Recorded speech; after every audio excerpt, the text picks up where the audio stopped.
اول تاریک بده. این بار سنگین و نگاه عقرب هانیش زده.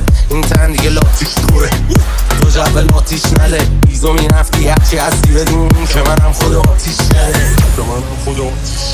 جوری هیت میده انگار دیده ننشو بغلم. انگار بدجوری داست کرده کلشو قلمم. توی این جنگل تاری توی این راه وحشی پشت سر من بیا من همشو بلدم.